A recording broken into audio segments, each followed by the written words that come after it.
Yeah, so thanks everyone. As I say, I'm going to be sharing this kind of simple scoreboard soccer concept today, and hopefully you can take something from it, and maybe I can take something from it as well. If any coaches have any feedback or any thoughts, and as I say on most of the webinars that I come on, and I'm lucky enough that this is actually came to the surface before.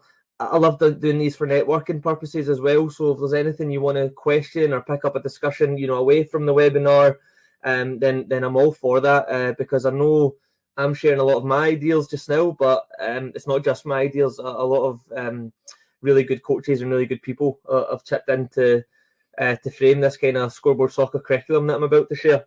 So I'm just going to go over kind of three simple things that you can ask more details in the Q&A, because it's probably about 5 or 6 years of an evolution. But I'm just going to go over basically the concept, some of the kind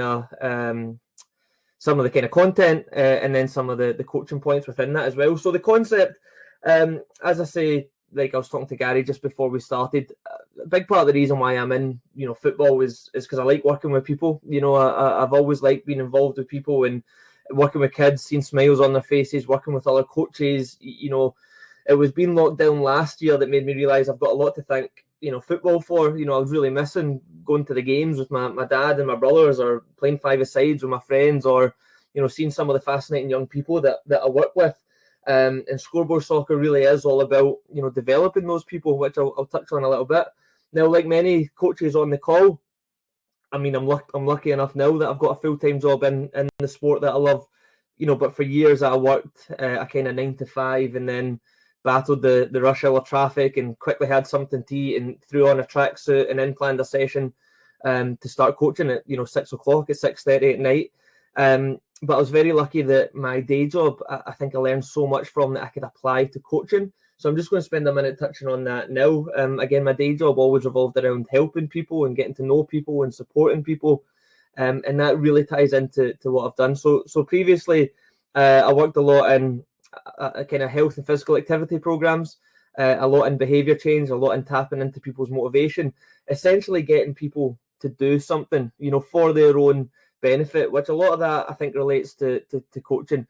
Getting people to improve their diet, quit smoking, quit drinking, improve their confidence, improve their motivation to socialize, help anxiety, relieve stress.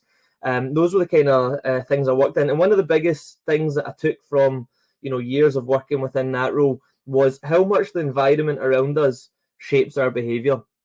Now, this could be a standalone webinar that I won't go into too much detail for, because we want to get onto scoreboard soccer. But it really did help me shape some of the curriculum that I'm going to share today.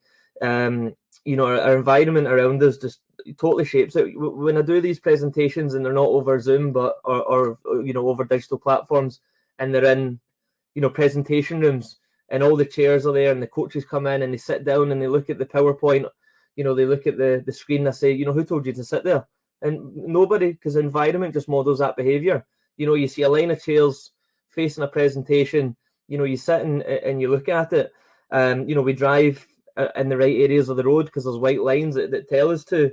They put the milk up the back of supermarkets, so we walk by loads of stuff that we don't need. It's no coincidence that if you do a tour of a whiskey factory, you end up in the gift shop with a 20% off whiskey voucher.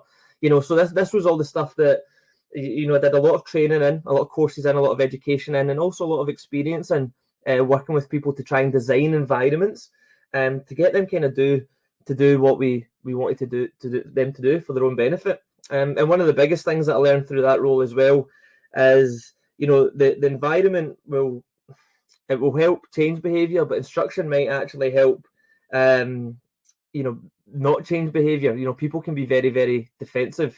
I think there's a lot of downfalls when it comes to instruction. And I know if anyone's on the call, they've maybe heard me talk about this before, but what we're saying can be dated terminology, it can be confusing, it can be wrong. As coaches, not everything we're saying is going to be right. It can stop the flow of sessions, etc., etc. It can take away creativity, it can take away decision making, and instruction can often be married with self-defense. A lot of human nature is to be defensive. So when you tell someone to do something, they probably have a justification for why they did it a different way in the first place. And I think we can meet a lot of that as coaches. Now, whether your players will talk back to you, probably not, but they may be having an internal dialogue. I think one of the best examples, and you've maybe heard me talk about this before, for anyone who's listened to previous kind of podcasts and things, of instruction against environment. And this relates to, changing your diet, changing your motivation, trying to go to the gym. But I know I did a lot of work previously with, smokers and people that wanted to quit smoking. And an instruction-based approach to that, you should stop smoking because it's bad for your health. It increases the risk of heart disease. It costs a lot of money. You can harm people through passive smoking. That was often met with, but I've done it for years. It's a habit. All my friends do it. It helps me in social situations, and it releases my anxiety. Sometimes instruction is met with, as I say, defiance. So a great example, again, if we stick with smoking, is changing the environment. And here in Scotland, where I'm presenting from tonight, we were world leaders in changing that environment, making it illegal to smoke inside in bars and restaurants, making it illegal to advertise on cigarettes, and making it illegal to display cigarettes in supermarkets. And that environmental change made it harder for people to smoke, and the behaviour that we wanted changed. So that's just a quick overview on the concept. It's taking these parallels from an area of work that I've done a lot of work in and trying to relate that to my coaching. And I would say probably with some confidence, and I hope I don't come overconfident here.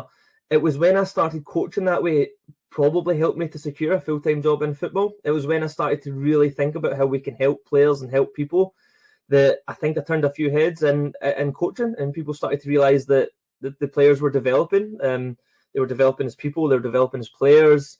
They were listening more, they were engaging more, because I brought my instruction way down. I was as guilty as probably anyone for over instruction when I was coaching, and I spent so much more time designing my environment, so much more time on designing plans and games that I'm going to go on to share now, and more than happy to share with anyone on the call who wants them. So scoreboard soccer is a kind of environment-based approach to coaching. So how do we design environments if we step away from physical activity and behaviour change and we think a little bit more about soccer now? What is the environments that we want to create? So when I'm designing an environment, and today I'm going to share the scoreboard soccer environments. First of all, I need to know the behaviours that we want to mould. Similar to the whiskey one that I used, where you have a gift voucher for whiskey. The behaviour they want is for you to buy the whiskey. Sometimes we need to adjust our environments as well. Some of you may have noticed 5 or 6 years ago that one behaviour that people were demonstrating was leaving their ATM cards in bank machines. So now you need to take your card first before you can get the money.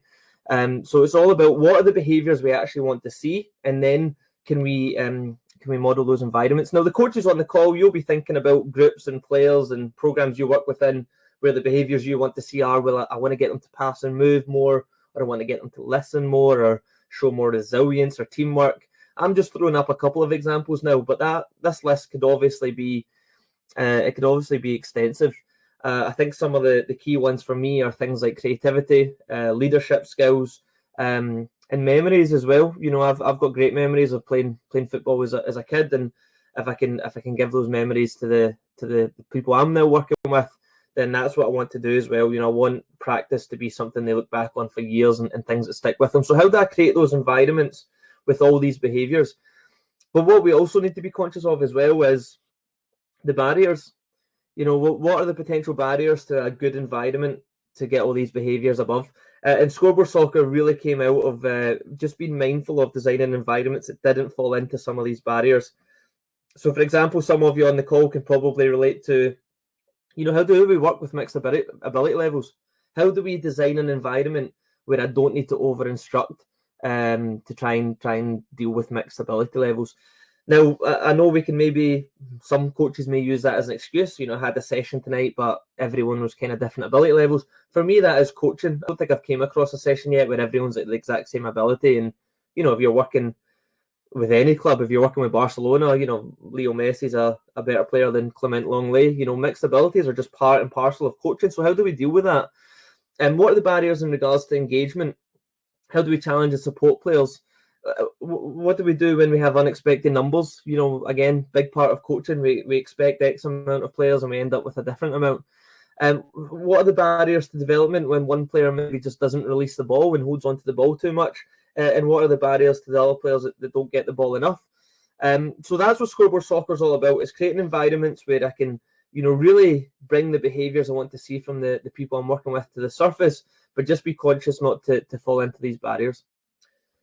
My last kind of parallel, just talking about creating environments and bringing our instruction down just before we look at some of the content, as I like this diagram here around, a coach trying to get kids to jump up and down realistically in an instruction-based approach.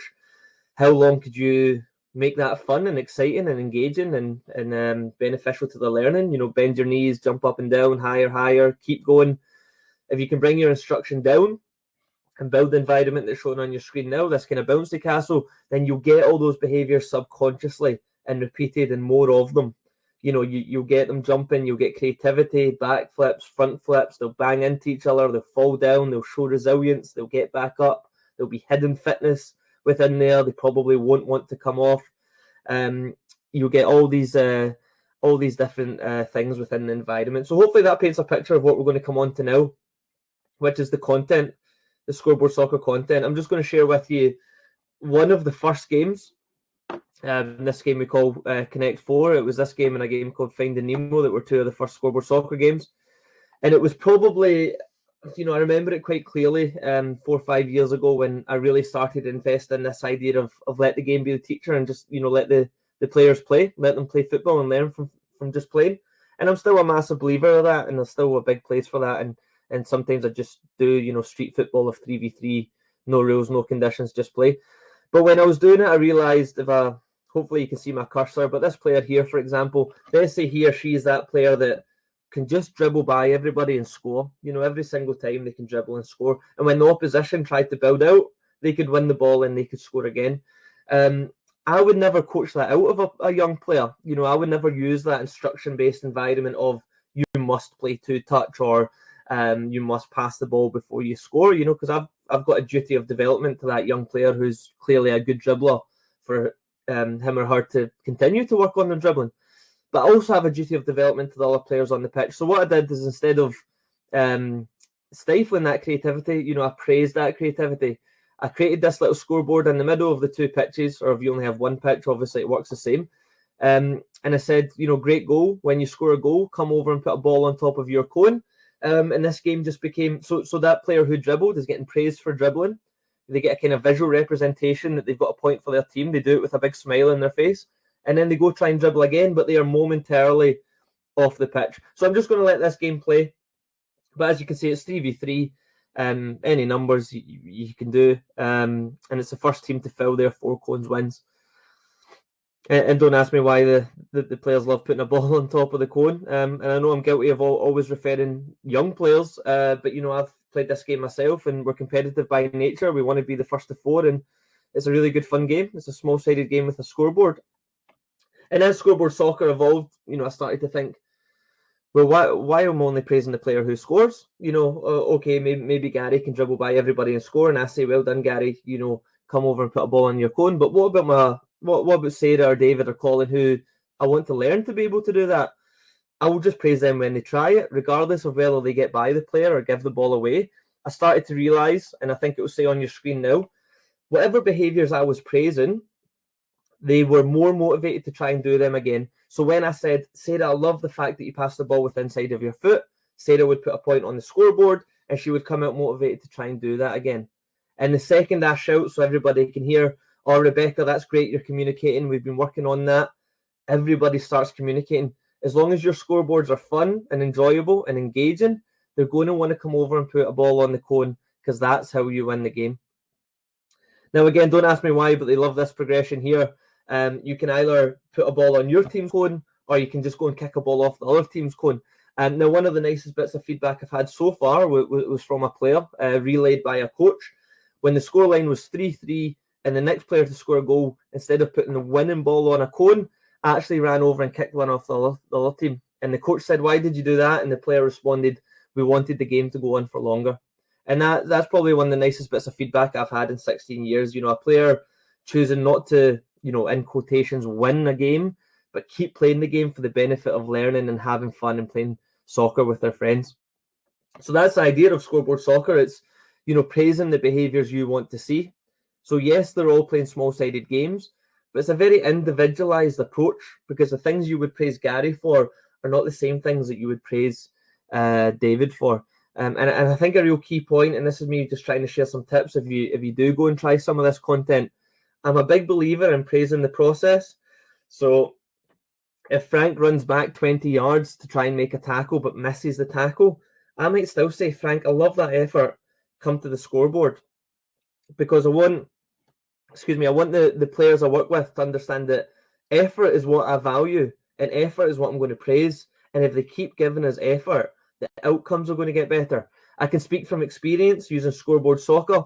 There's been a young player that I've been working with to try and shoot a little bit more. They never take a shot. They always play a final pass, or they didn't have a lot of confidence to shoot from distance. And when they're shooting, regardless if it goes over the bar, into the goalkeeper's hands or wide, I kept praising the fact they were shooting. And the more they were taking shots, obviously the better they were getting at shooting. And just by praising that behaviour, they were more motivated to demonstrate that behaviour. And again, the coaches on the call will have an idea of the behaviours that they would praise if they use scoreboard soccer. So I'm just going to go over more of the content. May not go over all of them, but the creative games, X and O's, you can probably imagine what that one is. It's coming over and trying to kind of be the first to connect three in a row. The crossbar challenge is always a favourite. So imagine playing a game of 4v4 or 5v5, but you get praised for effort, skill, creativity, teamwork, whatever it may be, with a little shot at the crossbar. So the way I implement this one, if the scoreline in the game is 1-1, and then a player makes a good pass, and I say that's a great pass, come to the scoreboard, and they hit the crossbar, then the score in the game will now be 2-1. The crossbar just adds as a bit of a bonus point. I've also done it as well where only the crossbar is the scoreline. So the more behaviours and effort that you display in the game, the more opportunity you get to come and try and hit the crossbar, and it might be the first to hit the crossbar 3 times wins. But guys, hopefully that kind of explains what scoreboard soccer is, and we can get some questions shortly towards the end. But again, as long as your scoreboards are fun and engaging, they'll work hard within the game to try and get a shot. So the creative games kind of have not too much to do with football. X and O's, the Rubik's Cube, Finding Nemo, Connect 4. They're just kind of fun scoreboards that the younger players in particular want a shot of. But then also have these technical games. Again, as scoreboard soccer started to grow and I tried more scoreboards and got more confident with it and got some feedback and showed other coaches, we started to think, well, why can't the scoreboards be working on something as well? So we have kind of beat the goalie and penalty shootouts and this kind of thing. I'll just play this one as I'm chatting, this kind of passing challenge where the team in black, they have their scoreboard of 4 cones to the side. The team in green, they have their scoreboard of 4 cones to the side. There's a pile of footballs in the middle. The way I'm implementing this one is there's an odd number of footballs in the middle. And when they get invited to the scoreboard, either by scoring a goal or something that you decide you want to praise, they come and try and pass a ball into their scoreboard. Game's over when all the footballs are in a scoreboard. So if you miss, that football's still up for grabs. And because it was an odd number, we should be able to have a look at who got the most inside their scoreboard. And that's just one way of doing this passing challenge. I've done it with a lot less equipment and a lot less footballs, where I've just had a kind of water bottle at the side, 1 football, and you're just trying to pass and hit the water bottle. But the point I'm making here with these technical scoreboards is while the majority of your players are working on a games-based approach and the game has been the teacher, you can spend time with a player on the side working on their passing. And as I've mentioned, a water bottle there, one of the creative scoreboards that's an absolute favourite for the younger players is the water bottle flip challenge thing. They come over to the scoreboard. If they flip the water bottle and it lands the right way up, they get a point. And again, for some reason, that really motivates them to work hard in the game because they want to come and do that water bottle flip challenge. I'll just play this one as well, but very similar, and I'm sure you're getting ideas of the technical games. But I've had some really good feedback from this one. A lot of youth coaches in particular seem to have an issue with players taking kind of legal throw-ins. So we set up a kind of 4x4 box, if the scoreline's 3-3 in the game, and this young player manages to take a legal throw to bounce in the box, that'll then be 4-3 to his team. So feet on the ground, releasing the ball above their head. And again, while everyone's benefiting from a games-based approach, and obviously you might be coaching in the game, that might be, I'm not here to determine the environments you create within the game. That's totally ownership to you guys. If it's condition game-related practice, small-sided game, whatever it may be. But while they're playing your game, you can have a player over here that you're working on their throw-in. I think it's a good point to make just with the technical games. I often line them up with a theme from the session. So if I'm doing a passing and moving session, and then I'm going to do some scoreboard soccer, I'll say to the players, what did we work on today? Passing and moving. So what do you think I'm going to praise within the game? Passing and moving. You might tie it all in as a theme. And then a player makes a good pass, they come to the scoreboard, maybe the scoreboard's a passing challenge as well. So you can really zone in on the outcomes that you want to get from your scoreboard soccer. And then just finally as well, if anyone's kind of sitting on the call and thinking these are maybe a little bit too juvenile for the players you work with, I work with a lot of senior players as well, and I just don't call it scoreboard soccer, and the scoreboards are just a little bit more advanced. So I've got some scoreboards that, we line up a line of mannequins and it's a free kick, or we put a corner kick taker at the corner flag with a bag of footballs. And when you go to the scoreboard, they cross one in, and if you score it, that's a point for your team. And it just means that my corner kick taker is at the corner flag just crossing footballs constantly, because they actually are our scoreboard. Another senior scoreboard I do as well is set up a kind of 10 by 15 grid, bring out my centre back into that grid, or my full back, and they become the scoreboard. Anyone who gets sent over is trying to get through them in a 1v1 in that grid. And if they get through them, then I've got a little bit of feedback to that defender for when the next player comes over. So I can share the senior scoreboards as well if anyone's sitting on the call and thinking that would be really beneficial. A little clip of this one here is when we first came out of lockdown and we needed some kind of pre-season. So small-sided games are a great way for pre-season. But I put one of my players, one of the girls, I wanted her working on her kind of final ball in and around the box, kind of cut back to finish. So she has the ball gets played to her, cuts back, and if you score the goal into the keeper, that's obviously the point. So this is it's a very short clip of one of the senior scoreboards. And I'll maybe actually just pause the clip for a minute just to let it buffer.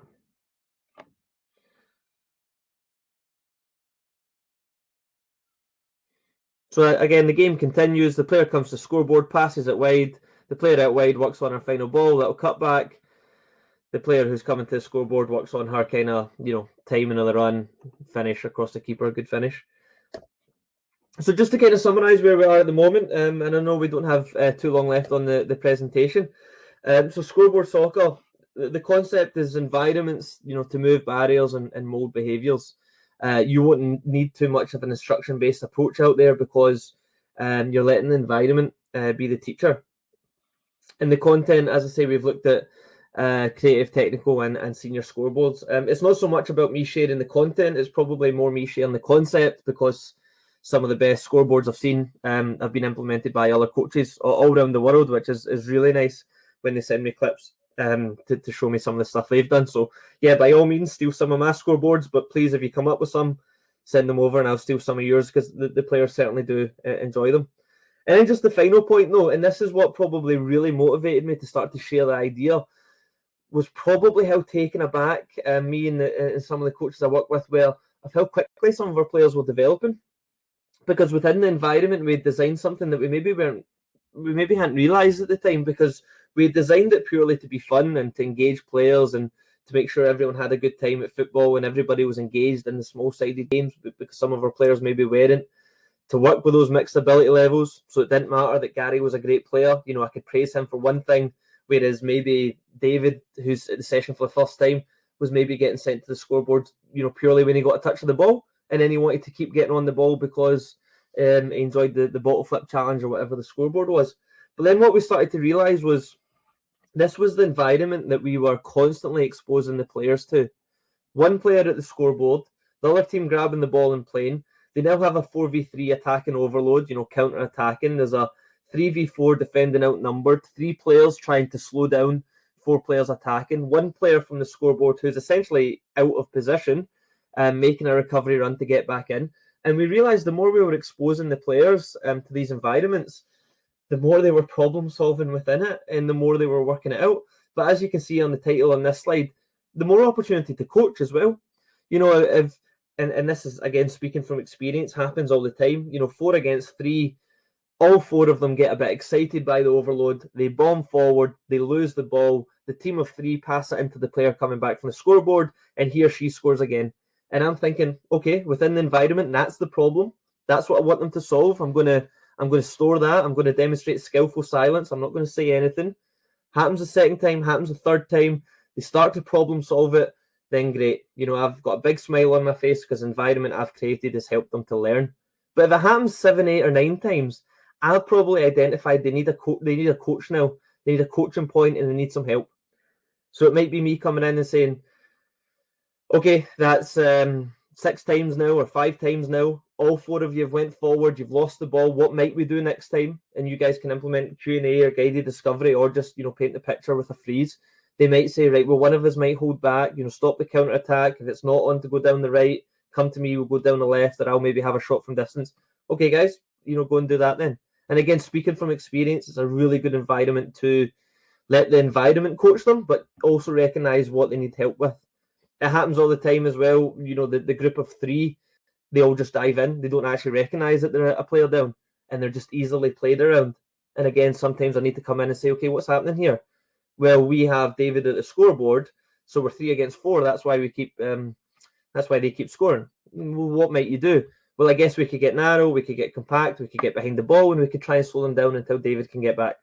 Okay, guys, go and try that then. And it's good as well, particularly if you have a technical scoreboard.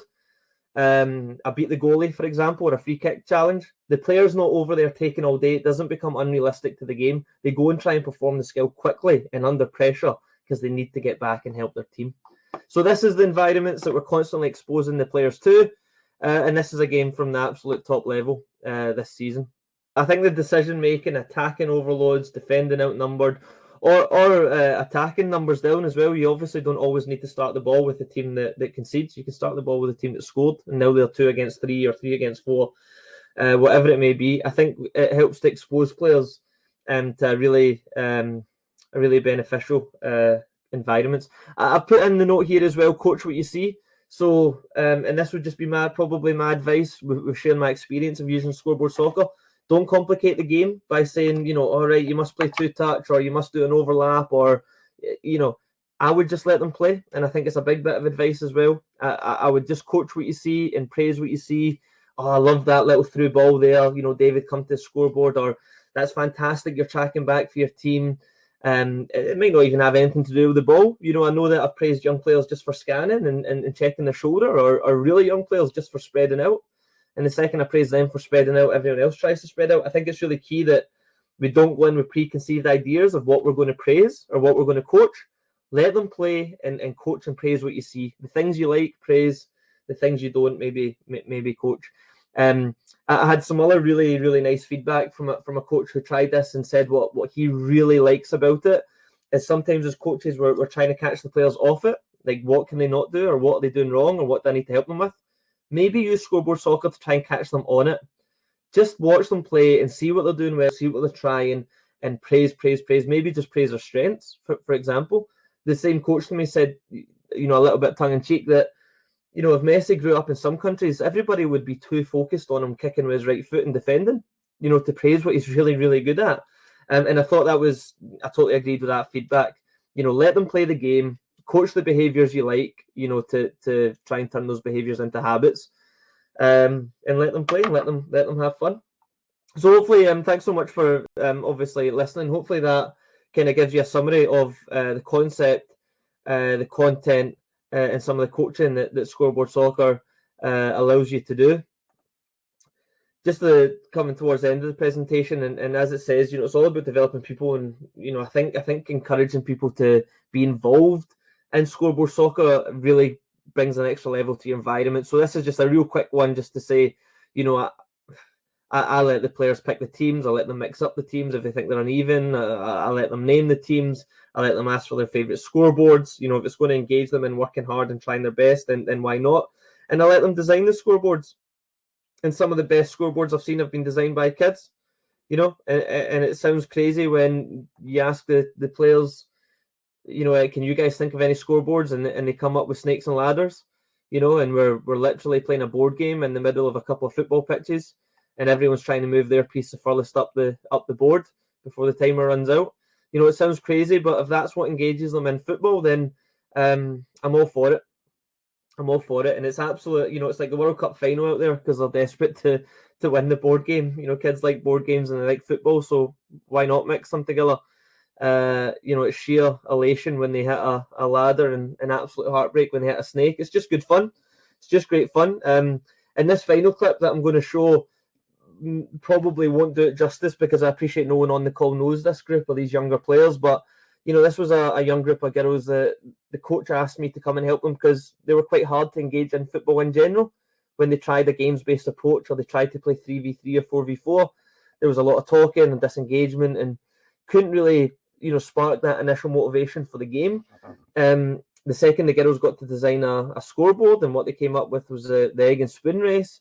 They were trying to do things on the pitch, things that they'll get better at with time, such as passing, dribbling, staying involved, getting on the ball, because they wanted to go over and try and dribble a ball into their team's scoreboard without the egg dropping off the spoon.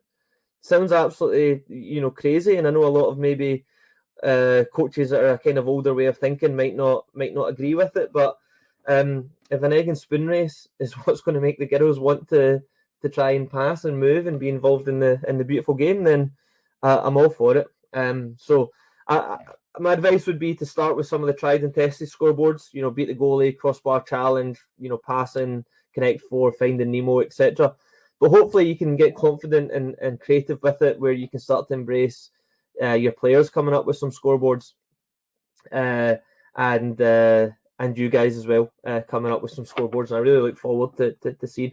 I'll finish on kind of quite a cheesy note because I'm really passionate about developing people and developing players, and a lot of that stems from a pretty negative experience I had as a player. My football journey certainly wasn't fun. It was running around the pitch for half the session and then playing two-touch for the rest of the session. So there was no creativity, there was no autonomy, there was probably no fun, if I'm being totally honest. So why I do what I do is to try and give young players in particular a better experience than I had. So if you do try some of this and you're, let's say we have 20 coaches on the call that try this with 10 kids each, and that's 200 players that have had a fun experience of football training just because of something I've shared today. It really would make my night. I would go to bed with a smile on my face. So on that kind of cheesy note, please share your feedback, please share your videos, please keep in touch. And I would love to think that I'm offering something quite fun and quite beneficial for younger players in particular. So I'm on social media, Twitter, Facebook, and Instagram, and I share these scoreboard ideas using the hashtag scoreboard soccer there. I also have as well, I know Gary might circulate this as well, but if anyone does have their smartphone on them and wants to open up the camera and hover it over this code here, I do have an app as well, of a free app of all these scoreboard soccer games, just to try and get this idea that I'm really passionate about and really like to share and get it out there. So thanks so much for listening to the presentation. That's 34 minutes by my count, so I can't believe I actually was able to speak football and stick to the time. So I'll just stop my share just now, Gary, and thanks everybody for listening. Fantastic. That's the most accurate presentation we've had. Usually I'm the worst for like an hour and 5 minutes for a 30-minute conversation I went once. But that was brilliant. That was brilliant. Before we go into questions, and I've definitely got a few coaches, if you want to get them ready, we will do a quick little promotion here for all these webinars. That they're all free and they're all going to go up on the website. There are ones from last year that we put in the archive that you can get, but these ones this year, all free. Go up on the website, you'll get the email. To put all this together, we've teamed up with Keyframe Animations. We've put the promo up. I'm going to show you a quick video.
All right, big thanks to Keyframe. They're going to team up with us on these webinars this summer. I put their link up beside free trial that they're offering.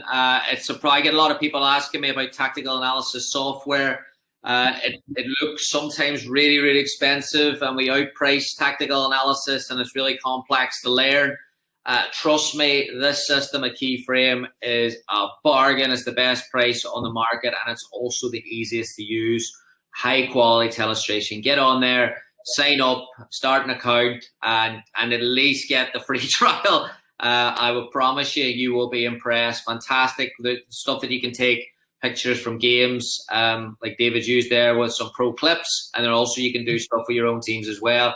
I've used it. I have a subscription. Definitely get on it. So appreciate Keyframe. And like I said, the trial's up there that you can click on. I've also put David's stuff up there as well. I'll put it back up in a little bit. I cannot believe he's given you the app with all the stuff on there as well. Before we go into clips, David, first of all, thank you.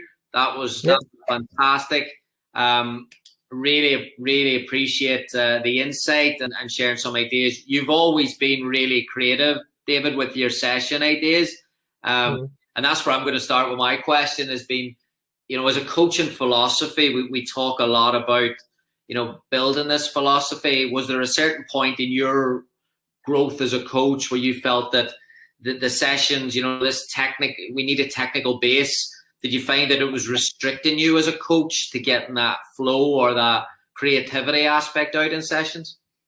Yeah, I think philosophy is such a big thing as well. And I can only speak from my own experience, but I think it's a case of altering your philosophy depending on who you're working with. So I'm not in the mind space at the moment where I am working with a really high-performing team and my philosophy needs to line up with getting 3 points at the weekend and winning a league. The majority of the programs I'm involved in at the moment, it is around that kind of age group where, so we think about where scoreboard soccer fits.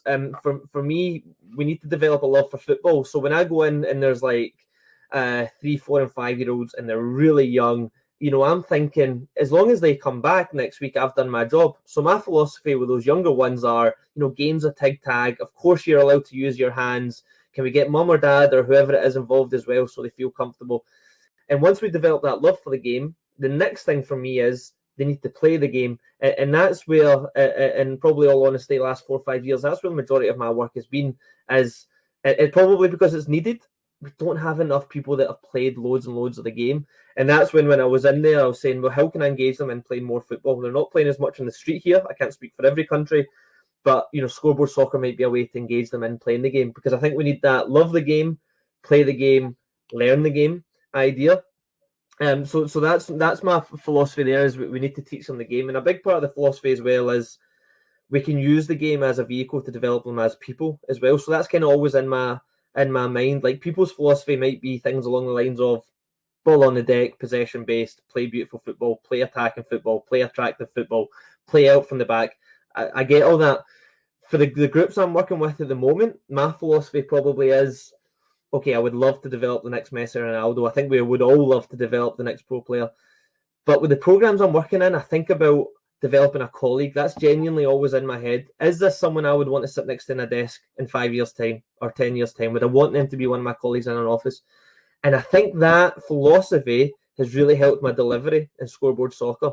Can I praise leadership? Can I praise communication? And I didn't even get on to touch on it. When I'm so experienced of scoreboard soccer, I spoke about, well, why am I only praising goal scoring? Let's praise transferable behaviours. Okay, why am I only praising that? Let's praise this. I started to think, why am I the one that's giving all the praise? Why am I the one that's determining good or bad? So if I can give you a picture of what some of my sessions now look like, it's my team against yours, Gary. We're 12-year-old boys, and I'm saying, right, Gary, you're the captain. David, you're the captain. If you see someone from the other team do something well, you send them to the scoreboard, because we're developing leaders and people that can speak up. And so if you watch one of my scoreboard soccer games now, I'm sitting at the side of the pitch just, watching these young players. There's not much better when you're a 12-year-old boy and someone in the other team says, David, that was a great pass, by the way, go for a shot at the crossbar. So when we talk about philosophy, that's probably mine at the moment, just because of the programs that I'm working with, is how can I develop them into great little people. Now, strangely enough, and I know I'm going off on what could be another webinar here, I think the more you invest in them as people, actually the more you get from them as players. The more effort and engagement you get from them as players. And, you know, I seen the documentary coming out about Sir Alex Ferguson, for example, and you see when players say, I would run through a brick wall for him, you know, I would do anything for that coach. They don't just show up on day one and think, I'll run through a brick wall for this guy. It's the relationship he's built through investing in them as people. You know when their birthdays are, know how their brothers and sisters are getting on, know what team they support, what they did at the weekend. I've used Scoreboard Soccer for all of that. All right, it's Jessica's birthday today, guys, so we're going to do her favourite scoreboard game, you know? And then all of a sudden, you know, Jessica's working harder than she's ever worked within a session because my philosophy is, this is a person that's in front of me, not a footballer. I'm not sure if that answers your question or not, Gary. No, it's brilliant. Very interesting because I don't work in youth development, but obviously, like I work with older age groups, and I'd say 10 times a day I look back at someone's journey and say, like, oh, not like I don't look at it and say, well, what did they learn at a young age? I don't look at it from a technical point of view. I look at it from what was their experience like. What's their attitude to practice like? What's their attitude to resilience like? And sometimes I think that as a coaching community, we've got better at coaching skills in the game and almost like collective concepts. But I do think that the personal engaging players in it, love of the game, competition, is that going to be like, are we going to have to go back almost to that? Because they are, like, as much as we would love to say street soccer, they're not playing in backyards anymore, are they? Like, they're not playing in streets. They're now playing in organized groups, which means, you know, this concept of more coaches, better players. And I think it was Michael Beale said, yeah, but more coaching doesn't equal better players. It means less playing, more coaching. Yeah. It's interesting. Yeah, it's really interesting how, you know, sometimes coaching and playing doesn't line up. And I think if you bullet point your perception of each thing, they're almost polar opposite for me. Coaching is, you know, structure, information. Playing is freedom, fun, running around. Coaching's talking, you know, this is running. And when you marry them up, they don't meet. So no, I totally agree with your point. I have a group of funny and older players today, and it's a re-entry day, so they've had coming back from a couple of days off, and it's the structure of the session is that it's more physical, less instruction, less good, and they love it. And it makes me mad because there's hardly any coaching in it, and I always laugh. You love today, don't you? Because there's hardly any coaching. We love it, but like a younger player wouldn't tell you that, you know. So it's interesting. A couple of questions here, a couple of good ones come in. Derek has asked, would your philosophy change grassroots elite academy? If you were to go to Team X in the Premier League today with their under 14s, how would you put in Scoreboard Soccer? Yeah, no, it would. It certainly would. And, you know, with the higher performing, the older ones, there's maybe not as much of a place for Scoreboard Soccer. And I think that's key. Like, what I'm hoping I've shared with the coaches today is, here's something that's an idea. If it works to fit in somewhere, then fit it in with the more experienced players. Because as a coach, I'm not just delivering Scoreboard Soccer. There's still place for rondos, warm-up, phases of play, you know, condition games, game-related practice. Yeah, totally. But I think my coaching has changed in years because I've realised that to help this, if we talk about elite, this really needs to improve. So I'm not sure if this will help Derek or not, but you know, I've worked in pretty top elite programs and academies here in Scotland that everybody wants to come in, and we've held trials before.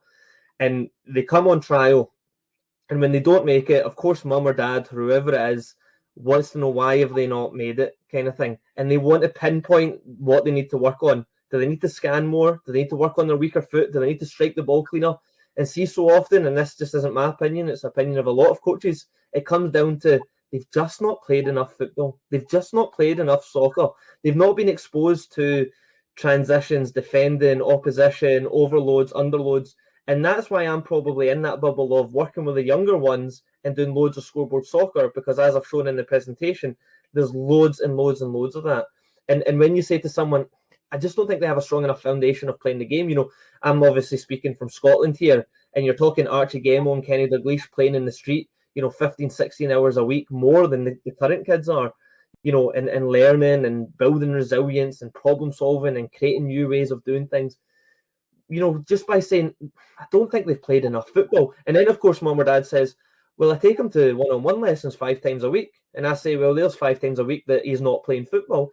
Of course, there's a place for one-on-one sessions as long as it's complementing taking all those skills into the game. So, yeah, Derek, for me, it's like, it's not tarnishing, if we use American terminology, it's not tarnishing rec, club and travel teams all with the same brush. It's looking at, do they need to love the game, play the game, or learn the game? So if I go in with an academy team and I think they have a really strong foundation of they all love the game, they've all played loads of football and they're now ready to learn, I'll go in there and I'll be able to spend more time on playing out from the back, switch and play, the formation that we're going to play, our strategy if we go one goal up, strategy if we go one goal down. And they'll be able to perform all that to a higher level because they have the fundamentals. Whereas if I go in and I look at them and I think, we're just not moving the ball quick enough here and we're not scanning and we're not thinking and we don't react quickly enough, these players need to play more football. That's when I might do more small-sided games, constraint-based games, condition games and scoreboard soccer. Very good. Yeah, you answered both his questions there, because the other one was how do you mix in the different concepts? And sometimes, to your point there, sometimes we think that because you're presenting on a certain topic that you rock in and do that topic every single day, every single week. But it's like, I think it was Dan Wright, who does some great stuff on social media as well. Dan Wright used about the concept of a player's diet, and their diet was almost like the train. They need a little bit of this. They need some unopposed work. They need some. What you're saying is they're by a certain age, they need to be play the game. That's almost the foundation of their diet. Yeah, and you're totally hitting the nail on the head there as well, because if I know that I've got a team for 1 hour a week and they're just a fun session, it'll be a lot of scoreboard soccer. If I know that, and then I'll be encouraging them in their own time to pass the ball off the wall or do some keepy uppy or dribble in and out of cones, because I maybe don't have time to do that. But I do think that kind of block practice and just technical repetition is getting a bit of a bad rep these days. That's, for me, it's so important.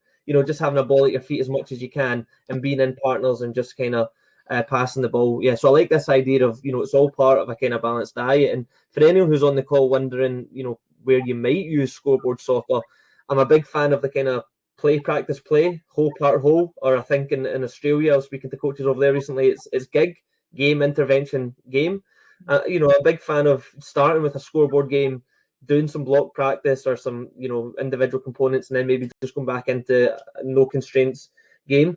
But another area I use scoreboard soccer from, and hopefully your coaches find this as well, is it's a bit of a fan favourite with the younger groups I work with.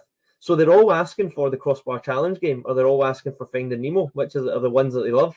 And I'm saying, well, guys, if we get through the session today, there might be time for that at the end. And then I'm engaging them in the stuff that I really want them to be working on, 1v1s, 2v2s, whatever it is I'm working on. Brilliant.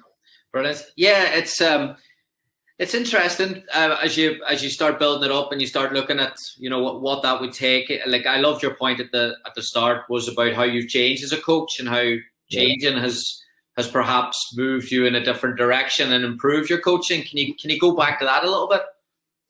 Yeah, no, I think I have, and I don't know. I just think when I was younger and maybe naive and thinking instruction was the answer to everything. I'm here to instruct, and then I probably look back now and think I was doing a lot of players a kind of massive injustice. And it's funny you're telling the story there of the session you did recently where there's not a lot of coaching, and for me, planning a dynamite session where you don't need to speak for the 90 minutes, that's unbelievable coaching for me. Like, you've created an environment that's so good, you maybe don't need to intervene as much.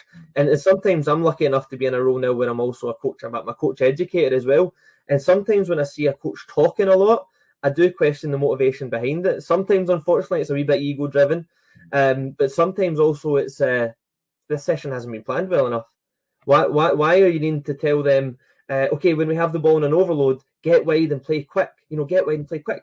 could you have designed something where they just did that instantly? Because that's the game of football. That's the game of soccer. The picture's going to change instantly. Something's going to happen instantly. And the coach can't go on and say, right, guys, we're doing this. And again, all part of a balanced diet, because I'm lucky enough to also coach, quite a high-performing under-20s team. So if it's the day before a game, I don't want an environment where they're running for 90 minutes. I probably want an environment where I'm stepping in, probably goes back to Derek's point, where I'm stepping in and say, guys, we're just going to walk through a couple of patterns now. Ball into striker, lay off, put it wide. These are the positions we want to take up within the box.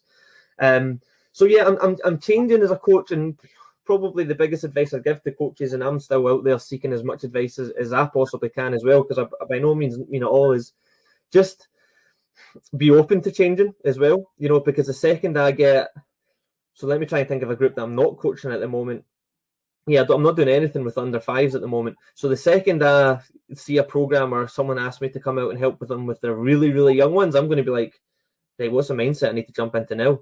And I can't jump into when I coached under fives in 2015s, because the best practice might have changed now. So I'd be totally out of my comfort zone, and I would go and have to, I don't know who I was listening to, but it was a podcast, and you probably heard it as well, Gary. It was someone saying, an expert hires an expert. You need to know what you don't know, and then go and try and, don't be afraid to ask for help. Essentially, there's loads of things. I'm talking very passionately and hopefully very confidently about, I don't know, age 9 to 14 maybe, small-sided games and scoreboard soccer, because that's probably, at the moment, my niche. I'm getting good feedback on that, and I can see it at the coalface. The players I'm working with are loving the sessions. They're showing up earlier than they've ever showed up before. They're developing quicker as people and as players than they ever have before. And I'm sitting here, and I hope it's okay to say, I'm proud of myself and it's great. But then the second someone says, Gary's phoned in sick today, can you come and take the senior men's first team? I'm thinking, geez, that's not my comfort zone, which is a good thing as well, to do things like that, I guess. Yeah, no, I really appreciate, I love that point of view, to be humble and to be open, because that's a big part of coaching, isn't it? Whenever you're learning and you are out of your comfort zone, sometimes we don't think we're out of our comfort zones, and we really, so we find ourselves panicking a little bit. That's where we grow as coaches. Do you find, or probably over the past years as you've gotten older, has that change come as a result of experiences, or has that change come as a result of connecting with different people, or has that change come as being just exposed to different information, reading or courses or anything like that there? Yeah, probably a majority of all of them, to be honest. And obviously the kind of COVID-19 pandemic didn't help as well, because the first time I started coaching, coming back off of it as well, coaching, it's not like riding a bike. But unfortunately, I think not a lot of coaches, that's an exaggeration. I do think there's coaches out there that think it is. I was a really good coach. For example, when I coached my son's team for 10 years, my son went on and played for another team. I've now got a daughter who's just started playing. I'll be able to just jump back in. I don't think coaching's like riding a bike. I think it's more like, well, I don't know, learning a language. The second you playing golf. Playing golf. The second you stop doing it and keeping those skills sharp, the second you can go and we can develop bad habits. We can all fall into this idea of kind of safe sessions, plans that work well, and plans that you can just pull out your back pocket. And that's, I think I pulled up a slide on when you don't know the numbers you're going to show up with. This is something that helps me come out of my comfort zone, because sometimes I'll plan, right, I've got 12 today or whatever, and I'm going to try something I've never tried before. I want to do this wee thing. Might work, it might not, but that's fine because I'll get the feedback. But then if 10 show up, scoreboard soccer is something I can always fall back on. Or even if I get the 12 and I try something but it doesn't quite work, I can fall back on scoreboard soccer. And of course you can fall back on just a game of football as well. I've always said that to the coaches I work with. Always have a game of five-a-sides in your back pocket that you can just say, guys, you know what, it's game day. But unfortunately, when you do that, you might sacrifice the one or two that will never get a touch of the ball and, aren't that engaged in the game. All the barriers I said there. So, no, I've changed for a multitude of reasons, to be honest. Watching other coaches, learning from other coaches, learning to question things as well, and think about things. I really need to credit the Scottish FA, the coach education system in this country, for that, because they're fantastic at that. They're fantastic. Right, we're going to show you some stuff, but feel free to question it and say, well, why are you doing it this way, and why aren't you doing it this way? And then we'll take you on a study trip to this club and see how they're doing things. So yeah, questioning things. If I was just to share one quick story of, working for a company when I was younger, and there's a lot of these companies out here, unfortunately, that are driven by income and money and getting players to come. And the coach educator at that company used to talk to us about parking lot sessions. Make sure the first 10 minutes look dynamite and make sure the last 10 minutes look brilliant, because that's when the parents will be picking them up and they'll keep coming back. And, we got a bank of sessions that were, pass to that cone and follow, pass to that cone and follow. And everybody's moving, everybody's touching the ball, and it looks great. And it was probably only because that person was selling to me as if they were Derek Trotter. I started to think, what are they selling me here? Why are they selling it as if they're a salesperson, And that's when I realized, if it looks great and there's no mistakes and there's no chaos, there's probably no learning as well. So I think as you get older, not to disregard younger coaches, because maybe they're quicker on the uptake than I was, but I didn't question a lot when I was younger. I didn't question as much as I probably do now. Brilliant. What's your key sources of inspiration these days? Again, you've been around social media for a long time. It's kind of gone a bit. You don't get as much on Twitter these days. A lot of good people have been a bit quieter. It's become a little bit of a different community to the one that was there about 10 years ago in terms of think tank. Have you gone in different directions, or what? Where do you get it? Where does my inspiration come from? Yeah, I'm probably one of those that aren't using it as much as maybe I was before. I know me and you, Gary, have been in that game for a long time, but it seems to be there's a lot of coaches out there now, which is great. It comes back to what I was saying previously about questioning stuff. I really like to see things on social media, but then asking a question, how does that work for the people I work with? I'm quite skeptical about coaches that pull something, from a coach in Australia to go and deliver to their kids in Canada. All 10-year-old boys or girls aren't the same. It's great that there's so much information out there and you can take it, but I would say just model it for the players you're working with. I think some coaches, again, guilty of this myself when I was younger, have these preconceived ideas of what everybody needs to work on. Right, I'm planning my session for 12 players and we're all going to work on passing with the inside of your foot. Well, these 4 players over here don't really need to work on that. And these 4 players over here, they did that last week at their school session, and these 4 players over here, they're not ready to do that yet. I think I call it kind of blanket coaching. So what I've done a lot of probably in the last couple of years that might be something for your coaches to take away. Of course, I still steal, and I'm happy for people to steal my sessions, do all things, but almost try and avoid social media and avoid other ideas and actually write the problem down on a bit of paper and then try and design something that will try and solve that. Now, so often the design ends up looking like something that I've did before because it's kind of hard to get that out of your head. But so often I'll just sit down and say, right, I really want to do a session on passing and moving. I've got a quarter of a pitch. I'm expecting 15 players. Don't look at anything else and actually challenge yourself to come up with something that that you've never seen before. And I think that's a really good exercise, just so you don't get caught in a rut as well. But then also as well, not getting kind of too big for your boots and understanding. See some of the sessions that have been out there and around for years. They've been around for years because they're old but gold. There's some really good sessions out there that haven't changed in 10 years that I still do. Possession boxes and 4v4+4 and all this kind of stuff. And again, there's some things that some people are starting to look down on a little bit because they're not really fancying there's millions of rotations. But no, I've certainly got a bank of drills that I've never veered too far from, to be fair. Brilliant. Last one for you. If anyone's got any other questions, please put them up. I think some of the ones we haven't directly answered, but I feel as if it was part of the conversations at some point or another. You mentioned the Scottish FA, and we've had a few people on. Obviously, we've had Greg on as well, and it's been heard nothing but great things. To go with something a bit different and a bit creative, is there somewhere that you bounce ideas off? Is there somewhere that you test drive some of your creativity, or is there a group of coaches, or what's your, I suppose, your support system when it comes to session design like? That's a really good question. Yeah, I mean, I think one thing about Scottish FA as an organisation is you're always surrounded by good people. My day job is more in football development and particularly growing the female game here in Scotland. So it's all about knocking down barriers, creating opportunities, and helping clubs with their female pathway.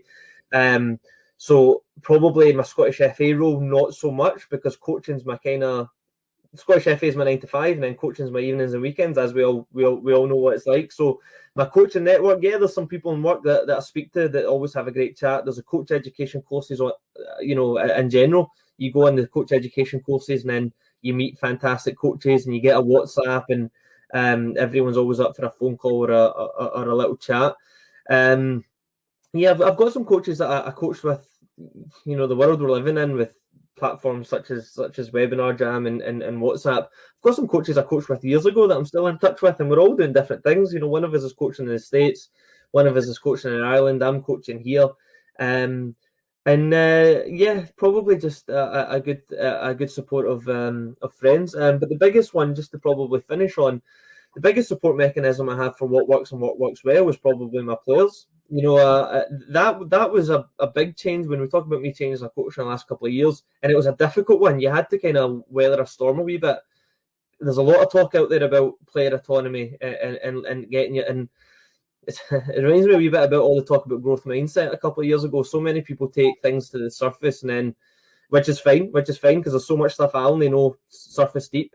But I think when you go a lot deeper into these kind of things, and I'm still trying to learn some of these things, really embracing player autonomy was so difficult. But see, once I've kind of rode that wave, and once I think I'm getting a wee bit better at it, I think the other best judge of my session plans, to be honest, doing a session plan where it's like, right, I'm going to try and really embrace street football from back in the day. So who am I to pick the teams? Why have I got the best judge of picking the teams? And if the teams are uneven, why am I got to be the one that steps in and says, guys, do you want to mix up the teams? And if there's a wee bad challenge or a call to be made, why is that me? That's not player autonomy, and that's not developing people and creativity, resilience, etc., etc. But I was desperate to do it when I first started to, I was desperate to try and jump in or whatever. But I've kind of rode that wave now, and now it's, again, culture's a real buzzword, isn't it? Now I think the biggest change I've had in the past couple of years is most of the groups I work with, the ones that I work with on a daily basis, I'm lucky enough to work in schools and things like that. There's a culture where it's like, right, guys, let's play a game. David and Gary will be captains, on you go. And there's never this like turn to the coach and be like, right, David, who's picking the teams? Or these teams are uneven. David, can we mix them up? It's like the players are now my kind of soundboard. I watch what the players do, and I learn from them probably more than they learn from me. So again, I know I've hopped around that question a wee bit. I'm not sure I explained it well enough, but yeah, probably my biggest support system is the players that I work with. Yeah, no, very really interesting. I was listening to a coaching interview a couple of days ago and was talking about, who's the greatest influence or your learning. He was at a professional club. Who was the greatest coach, mentor? And he said the players were the working at that club. And it sounds cliche, but I think it's to what you were saying, is that when you judge things by observation and you go down that road of looking at things a little bit more depth, as to see people's body language, people's reaction, then all of a sudden you see what works and what doesn't. But that's then where you become a bit more player centric, rather than sometimes saying the coach, right, well, if it doesn't work, they're not good enough, or they're not at the level yet. But if you're a little bit more humble and a bit more patient, you can say, yeah, maybe I need to scrap a bit of that there or move back on it. It's interesting. Yeah, no, absolutely. Brilliant. David, can't thank you enough. I want to get you on again. I want to leave it 4 years to get you on again, maybe 4 or 5 weeks or months maybe, but I want to get you on again. I know I've always enjoyed and I've got a lot from your exercises, and I remember when you used to put the videos up and used to view a constant stream of little ideas and the movement and the energy. You can just feel the passion that you have, and I'm sure the coaches who are listening will enjoy it as well. So much appreciated. Keep up the great work, and great to see everyone back on the pitch again, yourself included. Yeah, no, fantastic, Gary. Cheers for that. That was great. Thanks. Thank you, David. Thanks, everyone. Please, before you shoot off, look at the keyframe. Get your free trial. Much appreciated. We'll see you all soon. David, thanks again.